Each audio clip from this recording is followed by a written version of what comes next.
When we overlook survivors or victim or those who don't fit the typical victim narrative of gender-based violence, we perpetrate silence and stigma.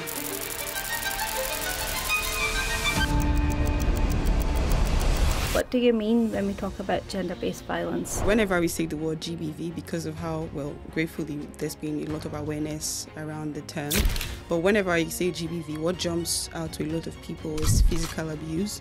But gender-based violence is emotional abuse, sexual abuse, economic dependence. That is the worst form of it all. One big myth is that GBV only affects women and only in heterosexual relationships. Gender-based violence affects anyone. Also, men experience GBV. Another big myth is that survivors provoke the violence, and that's why we often have the silence around it. We want to get to a place where, globally, the response to GBV is concise, prompt. If we're truly going to end GBV in this world, at least, it has to also be inclusive to all genders. The media can also help with focusing on breaking the silence. It's not your fault. Hello, welcome to Breaking the Silence. My name is Zahra. This podcast is dedicated to survivors of gender-based violence, challenging societal biases, empowering silent victims, and breaking existing stereotypes and stigma. In today's show, we're breaking the silence on a critical issue, gender-based violence and the support systems available to survivors. To help us navigate this complex topic, I'm joined by TomTom, who is current Vice President of GCU. Before we dive in, can you share a bit about your work with GBV victims and what brought you to this field?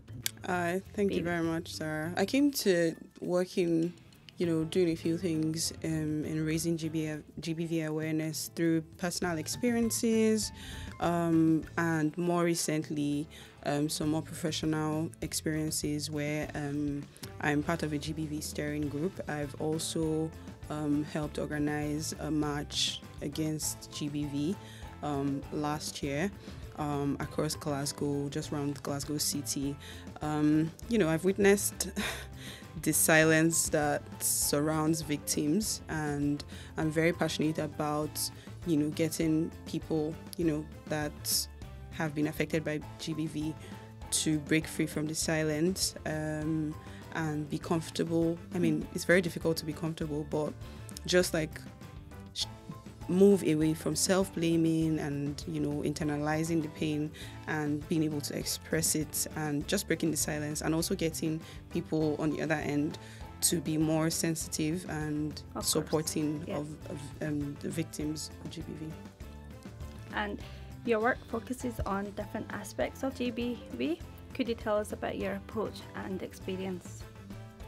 So in a university setting here, it's mainly about what a healthy, inclusive environment for everyone, women, men, students of different ages. The university is somewhere that home is a home to very diverse group of people from different ages, races, countries, just making sure that it's an inclusive space that is respectful of people, and it's also a safe space for people who come to study.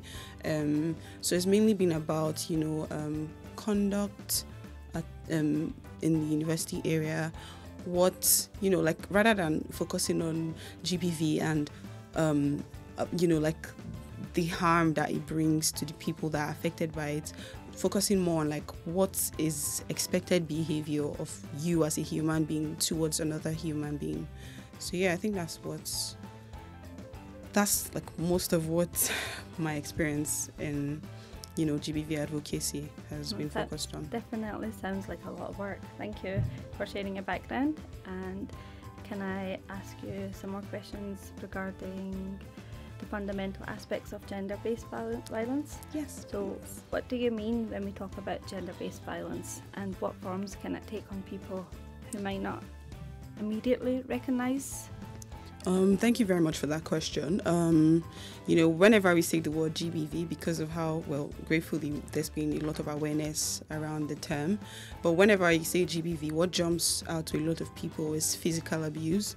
But gender-based violence is, it includes so much more than just the physical things you can see. It's psychological abuse, economic abuse, emotional abuse, sexual abuse. It can look as, it's not even little. It can look as simple, for the lack of a better word, as something as controlling a person's finances, or even like public humiliation. I think in a university setting, what GBV can look like is things like stalking, digital harassment, coercive control, catcalling. It takes so many forms that might not be immediately recognized, but it's not just about the physical forms of it. Yeah. What are the most persistent myths about gender-based violence that you encounter in your work? I think one big myth is that GBV only affects women and only in heterosexual relationships. I think there's a lot of work that needs to be done in debunking that myth. Gender-based violence affects anyone, and it's also, it affects people directly and indirectly. If you're not a woman and you're a brother to a woman that's been affected by GBV, it's affecting you. Also, men experience GBV. There's also GBV cases, affecting trans people, non-binary individuals as well. I think another big myth is that survivors provoke the violence. I don't even think that's a myth at this point, but that's something that, the work would never be stopped. Would never stop doing work on that, because it affects the survivors of GBV, and that's why we often have the silence around it, because there's self-blaming, there's, how did I put myself in this situation? It was me. But, shifting that focus from the survivors to the perpetrators, it's not you. You didn't do anything to provoke it. It wasn't your fault. So that's also a myth that I think is internalized by people who experience gender-based violence. To the next question, we often hear less about certain victims of GBV, such as men, like how you just spoke about, more about women. How does this affect our understanding of the full scope of the issue? See, when we overlook male survivors or victim, or those who don't fit the typical victim narrative of gender-based violence, we perpetuate silence and stigma. Men, trans and non-binary individuals may struggle even more to access help or be taken seriously. Recognizing the full spectrum of survivors helps build better, more inclusive systems. So it does affect even like the progress of the work that has been done in terms of awareness and ending GBV. I spoke to a close lecturer that I know here at the uni, just talking about his thoughts on GBV, and he said something very profound to me about how, if we're truly going to end GBV, in this world at least, it has to also be inclusive to all genders. Everyone has to be a part of the work that's been done to end GBV. We need to move from that phase where it looks like something that is done to only women or to only a specific group of people, but something that is just wrong, something that takes away your human respect if you perpetrate it to someone else. So like, if all men, if all women, if everybody in the world just knows that doing this to someone actually makes me less of a human being than I am, and then we can. So it's all about just making the work more inclusive, rather than aggressive and attacky. It's like, we're not trying to attack you if you're not a perpetrator of gender-based violence. We're trying to get you to see that it's also affecting you, is affecting the women in your family, the women in your lives, the men in your lives as well. So if you're just going to stand and do nothing about it, it'll keep happening around you. So if everyone takes it up seriously, that's how we can progress. Thank you. How do cultural attitudes about gender influence how we respond to different victims of violence? We have a lot of cultural norms, for example, that often define and also make the work with awareness on gender-based violence and how to end it very difficult. Things like cultural norms defining strength, defining weakness, and shame through gendered issues. For example, men are taught to suppress their emotions and not be vulnerable. So male victims may not, be open to reporting abuse because it makes them feel weak. Women may be expected to hold it together, discouraging women from opening up, like, oh, you're a woman, you can deal with this, or the shame of speaking up about it. So those are all things that I think stem from cultural norms, and those are barriers that need to be broken. Of course. How do police and social services typically respond to reports of gender-based violence? I think responses can be inconsistent. We want to get to a place where, globally, the response to GBV is concise, prompt, and just steps on the problem itself rather than causing more pain for the people who have experienced it. Some officers and social workers are trained and more compassionate, but, we've seen cases where people minimize the issues. Coming from a country, my country where I'm from in Nigeria, as a woman, going to report, a case of gender-based violence gets you shunned. You could get oh, okay, how do you prove it? Say, how did it happen to you? And then all those questions even hold you back from wanting to find, a solution or peace from the really horrible thing that's been done to you. So I think it still varies and is inconsistent globally, and there's a lot of work that could be done for making sure that the responses to GBV are concise, stop the harm from being done, and just provide support to the victims first. There's a growing recognition of the need for trauma-informed, culturally competent approaches. But we still have a very long way to go. Mm-hmm. From your perspective, how does media representation of GBV help or hinder progress in addressing the issue more comprehensively? I think media can help raise awareness, but it often reinforces harmful stereotypes and tropes, portraying victims as helpless or abusers as monsters rather than complex individuals. Sometimes coverage sensationalizes violence instead of focusing on prevention or systemic issues and how to go about solving it. Positive, accurate storytelling can challenge stigma and promote empathy. I think the media can also help with focusing on breaking the silence. It's easy to say to people oh, if you experience GBV, call this line, blah blah blah, but that doesn't really touch anything emotionally for the victims that are affected. If more messaging if you've been affected by GBV, first thing you need to know is it's not your fault. You did not provoke that violence. You did not deserve it. More emotional support. Then so they can open up more, rather than just, oh yeah, you've been affected, call the police. It's just that compassion, that extra compassion that I think the media is currently missing.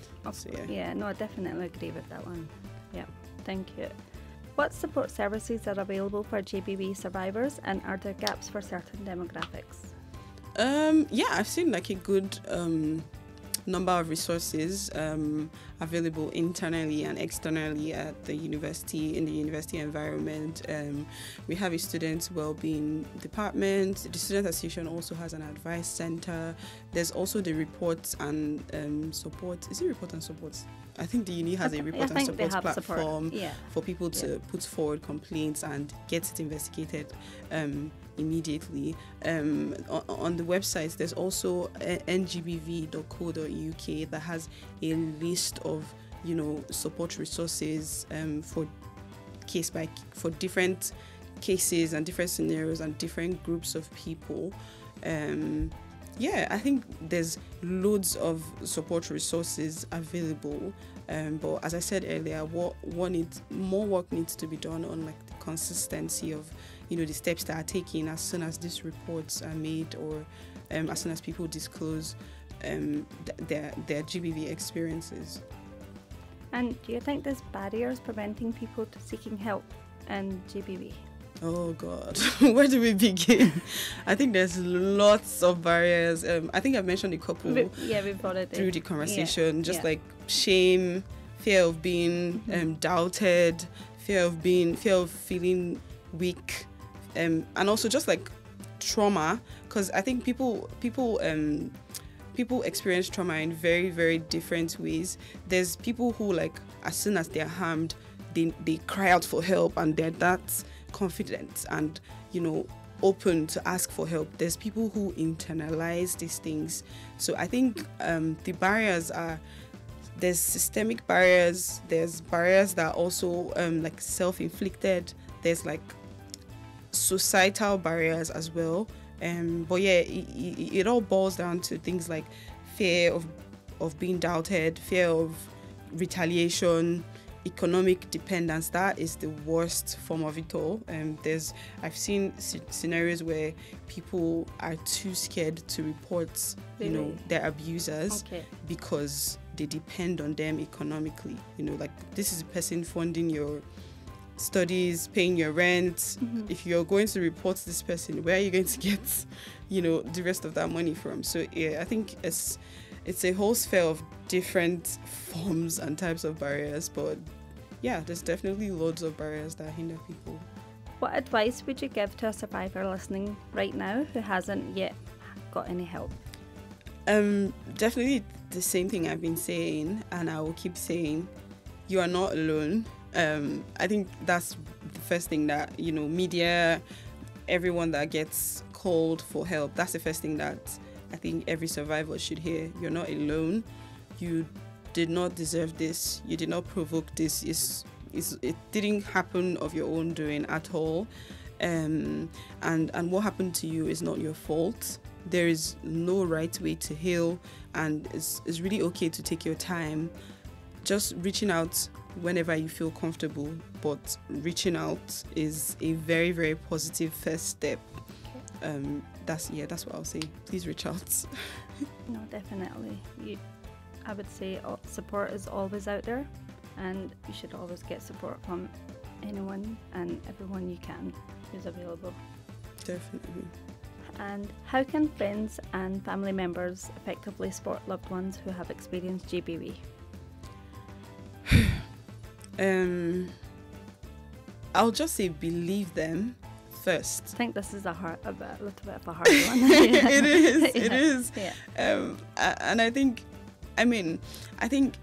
just believing them first, because if someone has gathered the courage to say something really horrible happening to them, you asking more questions about it, like, oh, what did you do? How did you get there? It doesn't help at all. Definitely. It only, it increases their fear and their self-blaming. So I think the first thing I'll say is believe them, show more compassion, listen without judgment, don't push them to act before they're ready. That's something I've personally learned. I'm a very empathetic person. So whenever I see people going through difficult situations, I'm like, you should get a solution now, you should get it solved. But I learned over time that, people heal in their own time and they heal differently, and you need to be able to give them that time and that space to get to that space where they think they're comfortable to do something about it. And for like experienced support providers, just having a more consistent approach to responding to GBV survivors. So there can be more trust, for people to come forward and just ask for help and support. I think family and friends, if you have a good support system, then you can go through anything. Definitely. Yeah. So what sources would you recommend for someone wanting to learn more and get help? Definitely ngbv.co.uk. That has been like a whole hub of resources that I've personally seen. Also at our university, on our university website, you can also find how to contact the student wellbeing team, who also have a lot of resources and can signpost you to direct support. There's also the report and support platform on the website, where if you don't feel comfortable speaking to someone, you can just fill a form and get it known. There's also some, I think on the ngbv.co.uk there is a platform where you can call for help even while you're in a situation where you don't feel safe, and if you don't feel like speaking, you can type some numbers on the phone, and then the police will come right away. So ngbv.co. There's quite a few out there. Yeah. Thank you for that. If you could change one thing about society responding to GBV victims, what would it be?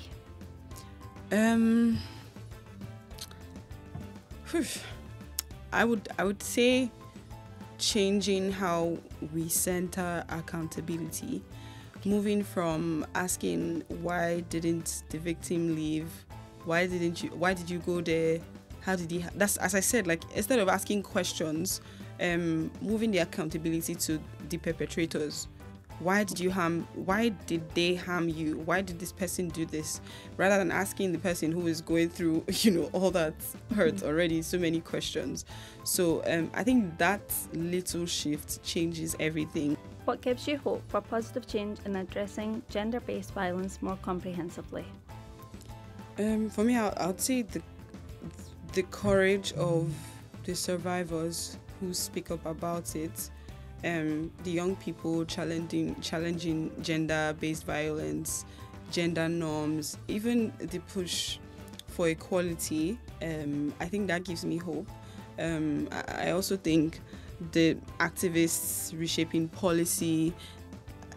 I definitely have hope in like things getting better over a long period. Hopefully it can be shorter.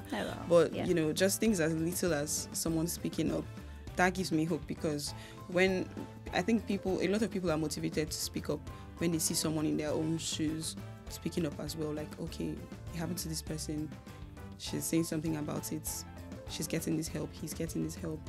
I think I need that too. So I think that gives me hope. Thank you so much. And just to wrap up today's conversation, I'd like to see if there's any final thoughts on your mind. No, I'll just say again, it's not your fault. That's the last thing I'll say. Yeah. Okay. Thank you for coming on our show, and we wish you all the best in your new role in Glasgow Caledonian University as the student president in the student campus. Thanks for having me.